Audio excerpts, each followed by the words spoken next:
Hi Math 113. I'm going to do a quick video about what we did in class on Monday, which was our only Zoom class for the week because of registration today.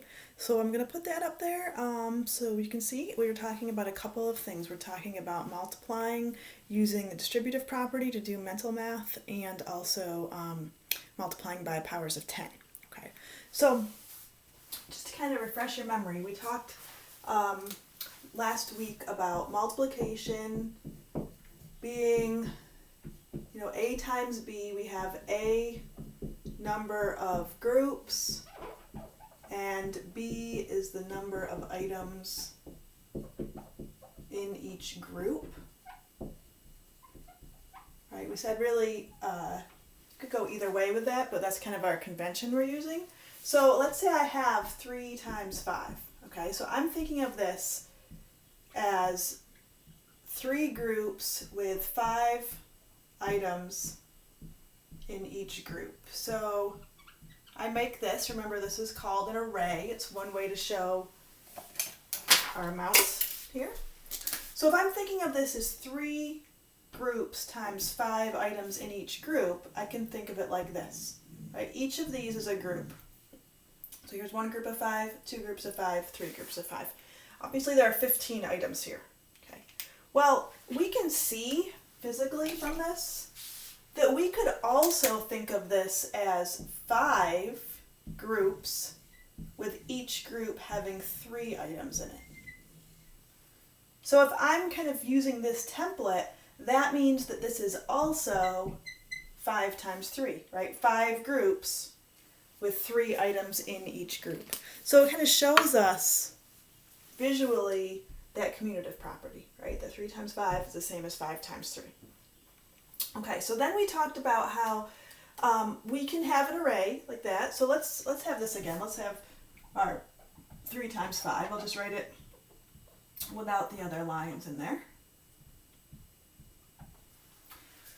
So if you think of this, I could also kind of split this in 2 parts. Okay, let's say there are 3 groups of people, and I'm going to give each group 5 markers to share, okay?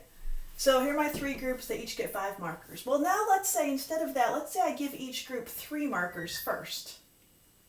And then later on, once they've used those 3 colors, then I give them 2 extra colors. Okay. So in this case, instead of having 3 times 5, I've split it up.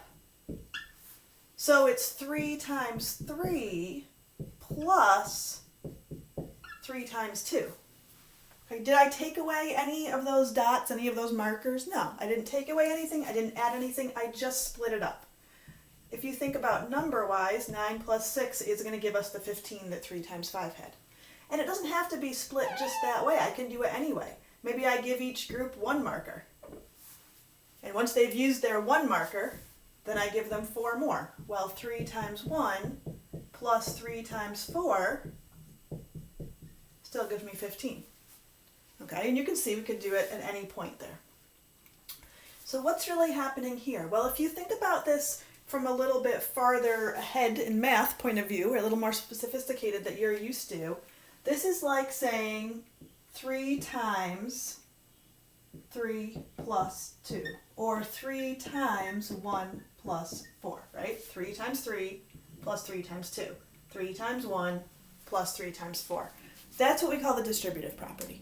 We're saying that we can split up one or both, we'll see that in a minute, one or both of the numbers we're multiplying, and it still comes out to the same amount. Now, when we get further in algebra and we use the distributive property, often one of these is a variable, right? But it's the same idea. So, I said it could be one or both. I mean, I could split this also. So instead of having 3 here, I could do this, and I could say this is 2 and 1. Okay. So in this case, instead of saying 3 times 5, I'm calling 3 2 plus 1, and I'm calling 5 1 plus 4. Now I need parentheses around that, right?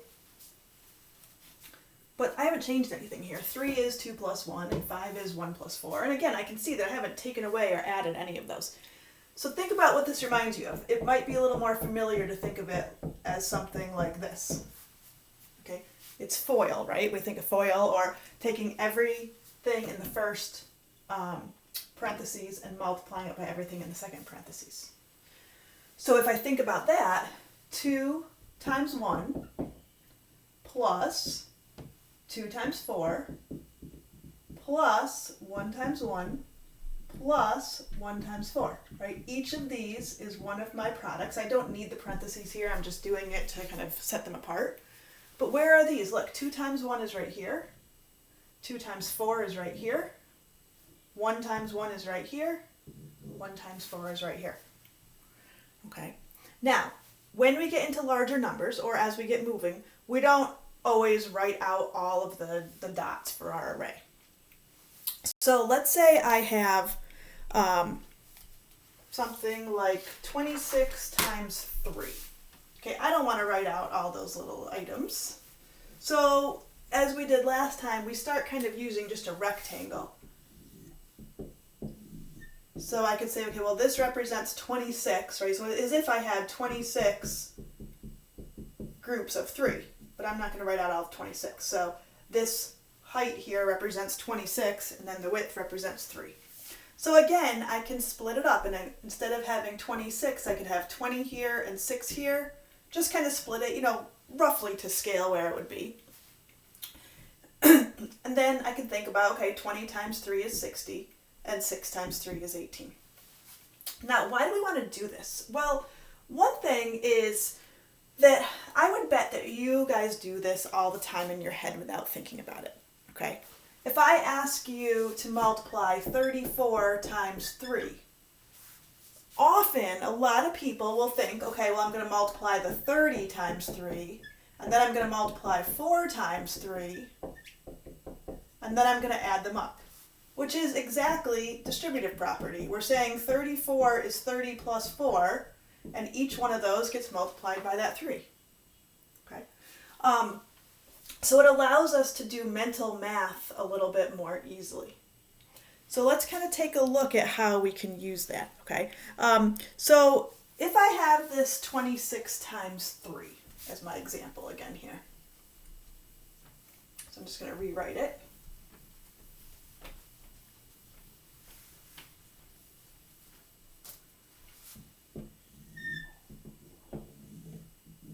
Okay, so we have 26 times 3. And we want to use mental math to figure this out. So one way we could do it, as I said, is to have 20 and 6 here. All right? We could do 20 times 3, 6 times 3, add them up. And we talked about this in class. Another way we could do this is whenever we have something close to 25, I always like to tell people to think about quarters because we know how to deal with 25s. So what if instead I split 26 up into 25 and 1? That would be pretty easy to do in our heads, right? 25 times 3 is going to be 75. 1 and 3 is 3. Still going to add up to be 78. Another way we can do this is we can think, okay, here's my 26 times 3. Do it over here. Okay, what if I go up to the next round number, right? So what if I say, okay, I want this whole thing to be 30. I'm going to kind of bump it up to 30. So 30 times 3 would be 90, but then I'm going to take away these 4, right, to get back down to 26. So 90 minus 12 now is also 78. So kind of ways we can think about it to help do mental math, and it's really showing a good sense of what's happening, a good sense that we can split these things up and we still get the same answer. So in class the other day, I had 3 different problems that I asked those who are in the Zoom class to do in small groups. So what I'm asking you to do is to find an easy way to multiply these using mental math.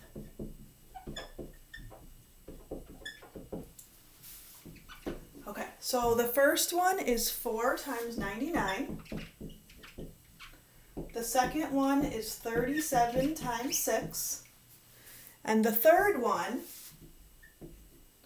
is 16 times 25. Okay, so what I'd like you to do is pause the video for a couple minutes and see, using what we did just a minute ago, see how if you can come up with easy ways that you could use mental math for these, okay? And if you can come up with a couple different ways to do one of them, then that's even better. Okay, so pause the video and go ahead and see what you can come up with for those. Okay, so hopefully you took some time to look at these. So I'm just going to give you a couple ideas that I had with this. And you may not have the same exact idea because there are lots of different ways we could split it up. Just kind of thinking about what makes sense to you. Okay, so 99 times 4. Okay, so one way that comes to mind is to think of it, actually we kind of want to, we're doing it to scale, we want to do it the other way. So 4 times 99. Okay, so here's my 4, here's my 99. One way I would think of it is maybe to do 90 and 9, right? Because 90 plus 9 adds up to 99.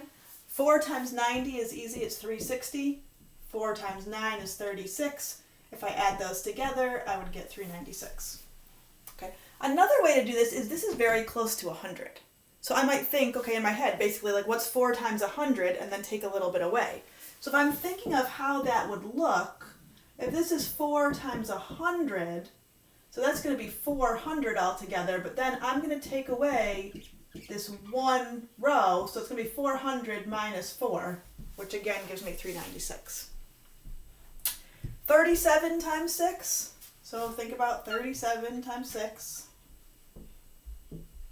Okay, again, often we split this up based on place value, kind of like we were doing with our partial products, really, is what we're doing here, right? We're doing 7 times 6 and then 30 times 6. So here's 180, here's 42, we can add those together. You could also do 40, so 6 times 40, and then, this would be 3 that I'd take away 3 times 6. So this is going to be 240 altogether minus this 18. Either way for that. Okay, so 16 times 25. I think what I would have thought to do first is to, again, split this up by place value a couple different ways. So I would have thought to do, since 25 is easy to multiply things by, I think I would have thought to do 10 and 6 by 25. So 10 and 25 is 250. 25 times 6. Again, think of quarters. If you have 4 quarters, you have 150 cents. Okay, and then all together that's going to be 400. You could also think about doing it from a point of view of doing both of them. So you could say, okay, 16 is 10 and 6, 25 is 20 and 5. Here are, again, all these different pieces. You can see here's the 250, here's the 150. Okay. Again, if you do partial products, this is what you're going to come up with, right? Now, a bunch of people in class did it a different way, which I actually loved, and they were thinking about 16 times 25. There were a couple different variations of this, but basically thinking 16 is 4 times 4. And the nice thing about that is 4 times 25 is 100, and then 4 times 100 is 400. So not as much thinking of it as a distributive property because you're not adding something, but just breaking that out into something that's easy to do. So I really like that a lot also. Okay, so just kind of using those distributive property or different ways we can split it up to be able to do those mentally. Okay, now the last thing we talked about on Monday was multiplying by powers of 10. Checking my time here. Okay, so I'm almost at the time, my limit for uploading, so I'm going to stop this video and then come right back for powers of 10.